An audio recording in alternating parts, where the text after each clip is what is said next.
What's up, Pokemon trainers? I'm Nick. And I'm Juan. And this is Trainer Tips. So if you've been following our channel, you already know a lot of this information, but for anyone new who's interested in Pokemon Go, let's go over the information we know so far. Pokemon Go is a location-based mobile game that's being developed by Niantic Labs and published by the Pokemon Company. Location-based means that certain in-game events are dependent on your physical location in the real world. Many familiar aspects of the Pokemon franchise will actually make it into this game, but there's still going to be a lot of things that are fundamentally different. For anyone expecting a real-world MMO version of the Pokemon main series, Pokemon Go isn't exactly what you're looking for. In Pokemon Go, you will travel the world to capture Pokemon. The map view will show you nearby Pokemon that you can attempt to catch. Niantic CEO John Hank has stated that anyone in the world should be able to find Pokemon within 5 minutes of leaving their house. We know that certain Pokemon will only appear in certain locations. For example, water Pokemon will be more commonly found near bodies of water, and some Pokemon may only be available in specific parts of the world. When you encounter a Pokemon, you'll have the option to throw a Pokeball. You do this by aiming your phone at the Pokemon using the gyroscope. You'll have the option of using your phone's camera or a standard environment background. To throw a Pokeball, you'll swipe up on your screen while aiming at the Pokemon. It's possible to miss or for the wild Pokemon to break free. You can choose from different types of balls, some of which will have a higher catch rate than others. As of now, there's no confirmation that you'll be able to battle and weaken wild Pokemon before you catch them, though most evidence suggests this will not be possible.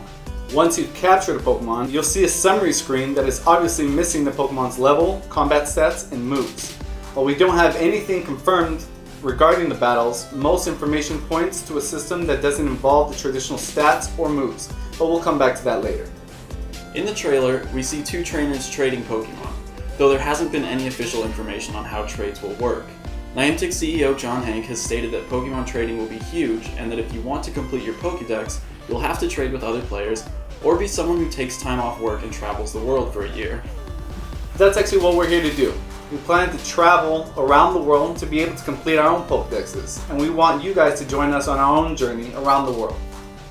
In Pokemon Go, players can join one of 3 teams, which are currently represented by red, blue, and yellow like the original first-generation games.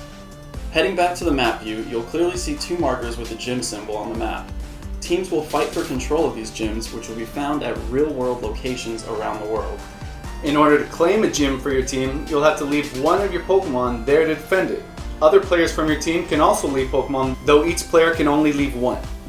Players from another team can challenge your gym by battling the Pokemon that are defending it. If they defeat them all, they'll claim the gym for their own team. Based on this information, we can assume that battles will be automated to an extent. When a gym is under attack, you'll likely get a notification on your phone.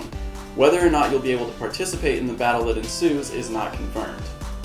Battles outside of the gyms have not been confirmed. In the trailer, we can see every battle between trainers takes place at a gym, which are labeled as forts in the video.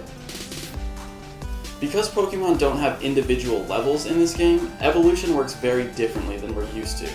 From the official Pokemon website, we've learned that if you catch the same species of Pokemon enough times, you'll get the opportunity to evolve one of them. For example, in order to get a Raichu, you'll have to catch a certain number of Pikachu first. Instead of Pokemon gaining levels, you as a trainer will level up. You will gain experience through performing actions in the game. After catching a wild Ivysaur, for example, we see that the trainer gains a total of 110 XP.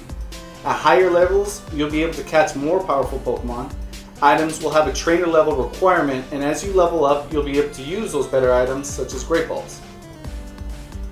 Going back to the map view again, we see lots of location markers. These markers are called Pokestops, and they coincide with real-world locations such as public art installations, historical markers, and monuments. By visiting Pokestops, you can find items such as Pokeballs or even Pokemon eggs. Eggs will hatch after you've traveled a certain distance with them and may contain Pokemon that aren't normally found in that area. A peripheral device called Pokemon Go Plus has been announced alongside the game. This device connects to your phone via Bluetooth and allows you to perform some in-game actions without looking at your screen. The Go Plus will vibrate and light up when you're near a Pokemon, and you can capture it by pressing the button in a certain sequence.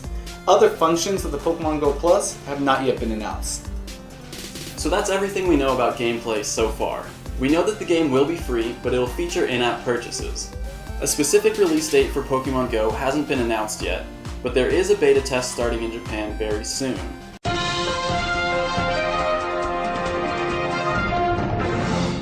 What's up, Pokemon trainers? Nick here with some exciting breaking news. Between the time that we recorded this video earlier today and right now, the Pokemon Go Japanese beta has officially started.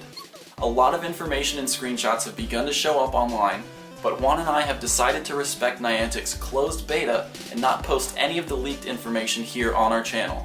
If you want, you can check out the links down below to follow along with some of the other sites that are sharing this content as soon as it comes up. Along with the beta test announcement, we learned that the game requires Android version 4.3 or higher, or an iPhone 5 or newer. While it may be possible to run the game on older phones, we can assume that these specifications are needed to run the game smoothly.